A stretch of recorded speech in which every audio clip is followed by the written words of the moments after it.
Dear students, today I shall be talking about malignant tumors of the breast or the carcinoma breast. It affects females more than the males. Of all the tumors of the breast, male only suffer 0.5% of all the tumors. It is common in Western world. In Western world, 1 in 12 females, they suffer from carcinoma breast during their lifetime. Of all the deaths due to carcinoma, 3.5% of death is due to carcinoma breast in Western world. But in our part, in developing countries, carcinoma breast is less common as compared to the Western countries. In our part, 1 to 3% of death due to carcinoma is due to carcinoma breast. So far as age is concerned, it is rare before the age of 20 years. Gradually the age increases, the incidence of carcinoma also increases. Genetic background. 5% of cases of carcinoma breast having the genetic predisposition or any of the relatives like sister or mother had suffered from carcinoma breast.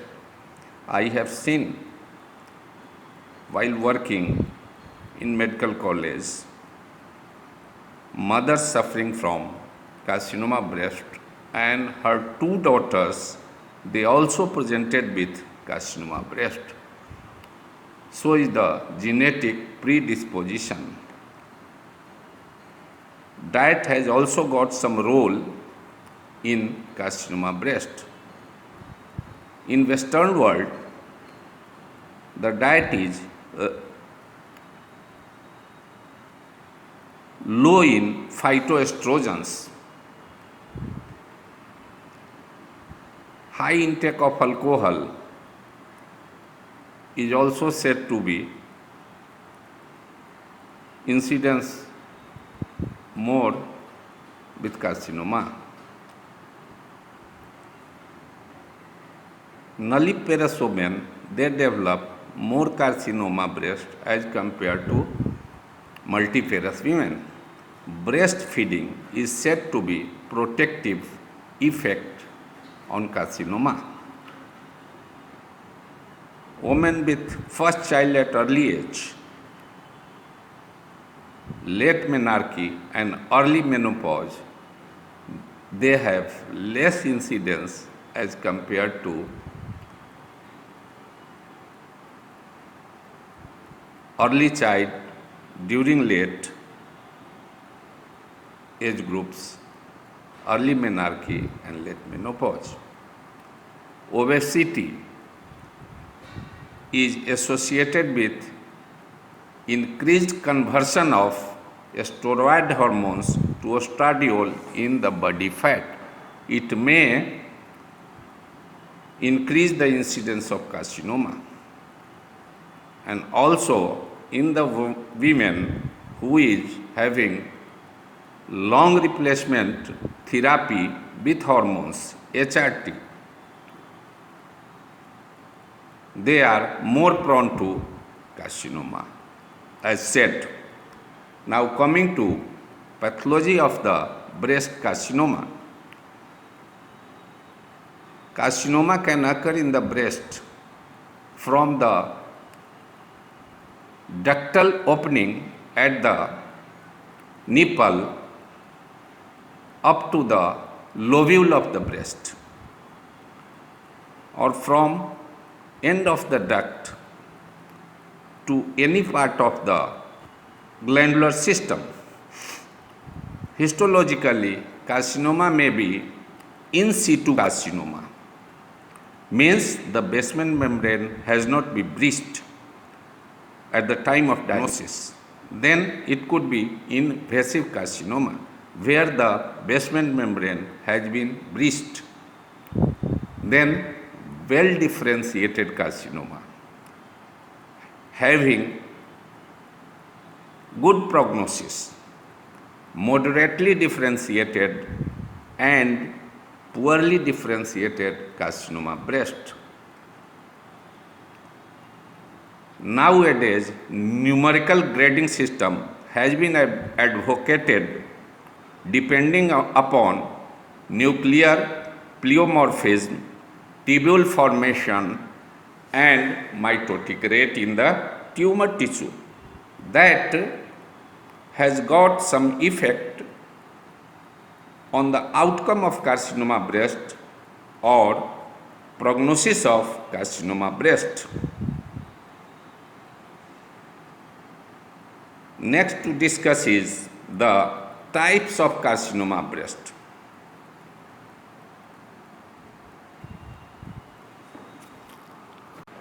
Then coming to current nomenclature of carcinoma breast, the different types are ductal carcinoma, lobular carcinoma and mixed variety.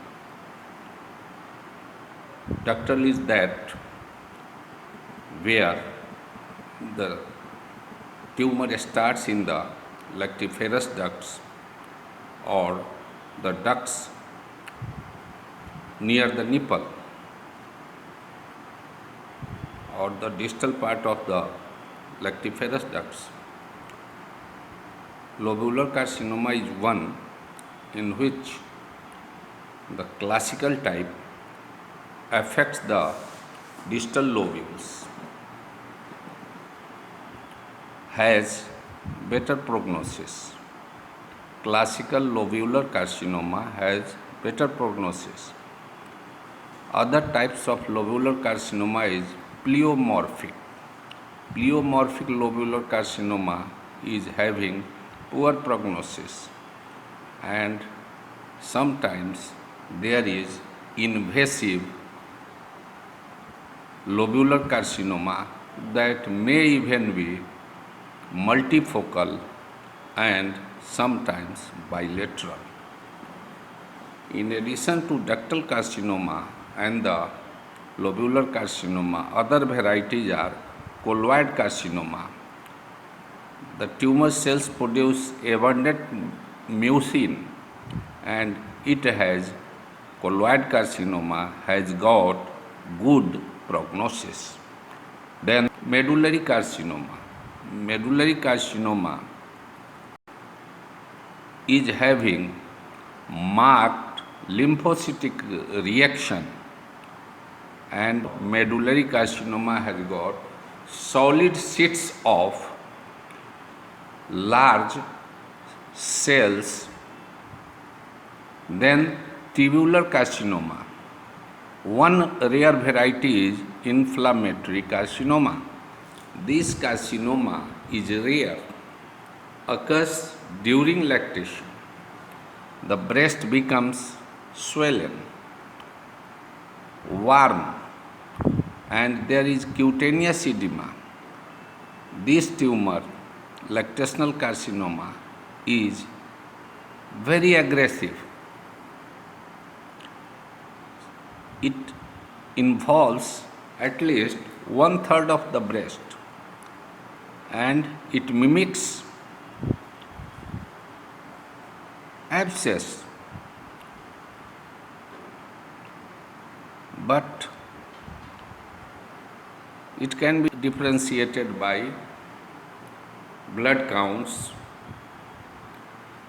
Total differential WBC count is normal. There is no neutrophilia.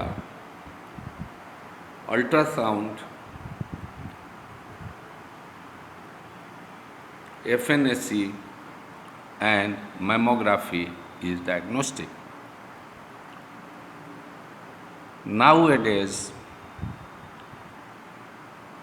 salvage surgery can be done in acute lactational carcinoma or inflammatory carcinoma,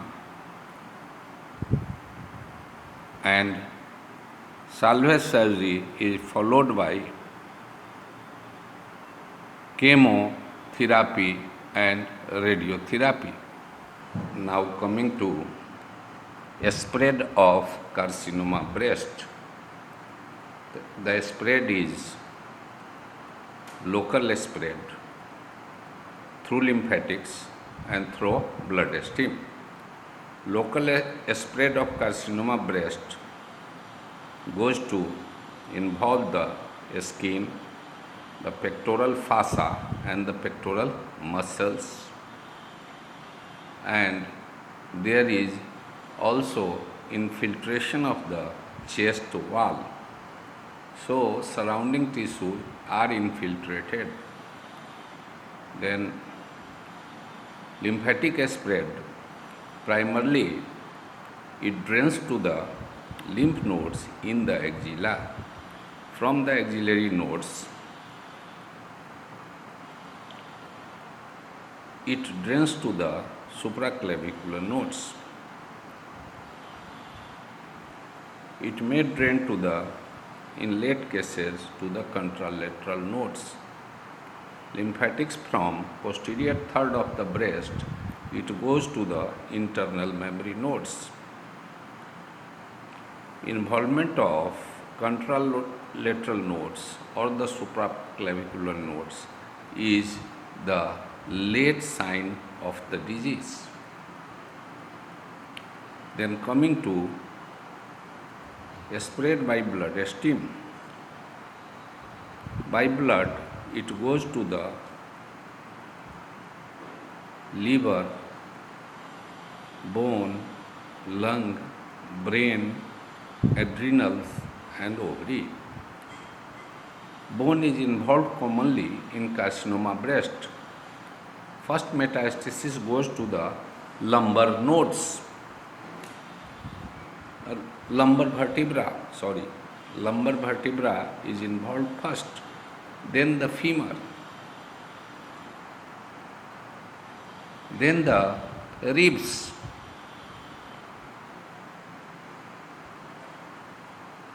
skull. All the lesions are osteolytic. Then presentation of breast carcinoma. Tumor is common in upper and outer part of the breast. 60% of the tumor lies in the upper and outer quadrant of the breast. It may be in other part of breast also. The lump which is present is hard to palpation.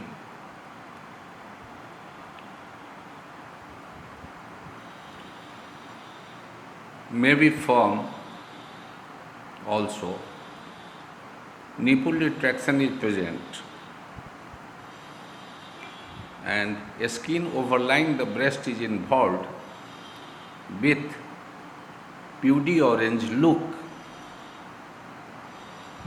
When the tumor infiltrates the skin, there is ulceration and sometimes there is fixation to the pectoral fossa or the chest wall.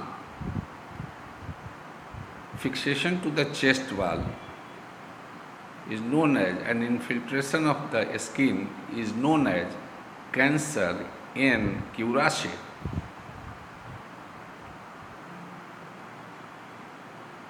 %5 of the tumor presents with either locally advanced disease or metastasis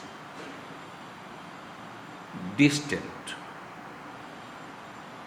So, late stage of the disease is present in 5% of cases. What are the investigations to be done? There should be careful clinical examination after a screening of the patients.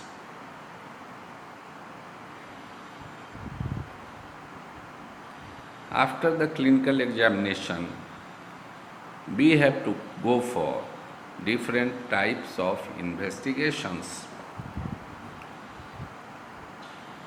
which includes triple assessment. Triple assessment,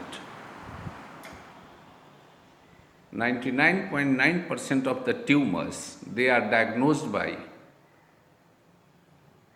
triple assessment with confidence. It includes clinical examination, which we have done, then imaging techniques, and then histopathology. Imaging techniques includes mammography of breast.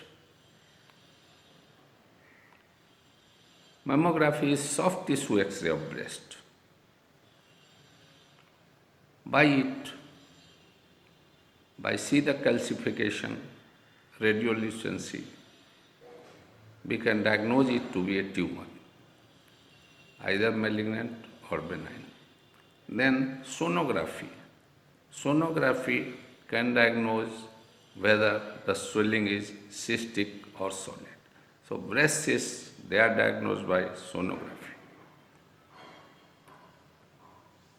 Then FNAC, and where it is inconclusive, go for core biopsy of the tumor. Then other investigations are X-ray chest, then CT of the chest and abdomen. These are to be done to assess the grading of the tumor and staging of the breast tumor.